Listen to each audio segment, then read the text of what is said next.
SST టోకన్లు తీసుకొని అదే రోజు శ్రీవారిని దర్శనం చేసుకోవచ్చా? ప్రజెంట్ అయితే అట్లా ఫెసిలిటీ అయితే లేదండి. ఎస్ఎస్టీ టోకన్స్ ఇప్పుడు తీసుకుంటే మీకు రేపటికనే దర్శనం కానీ చేసుకునేదానికి టైమింగ్స్ అనేది అలోకేట్ చేసి ఇస్తారు. సేమ్ డేనే దర్శనం అనేది చేయట్లేదు. చాలా మంది అడుగుతారు ఇట్లా టైంలో మేము ఏం చేయొచ్చు బ్రో అనేసి. 2 ప్లాన్స్ అయితే ఉంది. ఫస్ట్ వచ్చేసి తిరుమలకి వెళ్ళేసి లాకర్ తీసుకోండి వెంకటాద్రి నిలయంలో.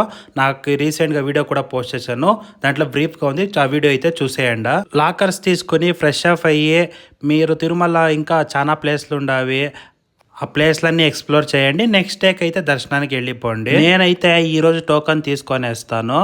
వెళ్ళేసి ఫ్రీ క్యూ లైన్ టైమింగ్స్ అయితే చెక్ చేస్తా ఒకసారి. 8 అవర్స్ 9 అవర్స్ లోపల ఉంటే ఖచ్చితంగా ఫ్రీ లైన్కి అయితే ఎంట్రీ అయిపోయి వెంకటరమణ స్వామిని దర్శనం చేసుకొని నెక్స్ట్ డే కూడాను నాకు ఇచ్చిండే ఎస్ఎస్టీ టోకన్ టైమింగ్స్ వెళ్ళి స్వామిని దర్శనం చేసుకునేది అనేది నేను చేస్తాను. మీకు ఈ ఐడియా నచ్చితే మీరు కూడా ఫాలో అవ్వకుండా 2 కితాలు దర్శనం చేసుకోవచ్చు, దానికి ఏం ప్రాబ్లం లే. అలాంటే మనం పోతా ఉండేదే ఫ్రీ సర్వదర్శనంలా కదా. ఒకసారి ఫ్రీ దర్శనంలో వెళ్ళాలంటే రేపటికి మీకు ఇచ్చిండే ఎస్ఎస్టీ టోకన్ యూస్ చేసుకొని వెళ్ళి వెంకటరమణ స్వామిని దర్శనం అనేది చేసుకోవచ్చు. మీరు గుర్తుపెట్టకుండా ఫ్రీ లైన్లోకి ఎంట్రీ అయినాక కూడాను మనకి వైకుంఠ కాంప్లెక్స్ ఎంట్రీ బిఫోర్ మనకి దర్శనం టోకెన్ అనేది ఇస్తారు, అది ఇంపార్టెంట్.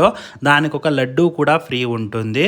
మీకు ఇంకా ఏమైనా డౌట్ ఉంటే డైరెక్ట్గా మీ డౌట్ని టైప్ చేసి నాకు డిఎం చేసేయండి.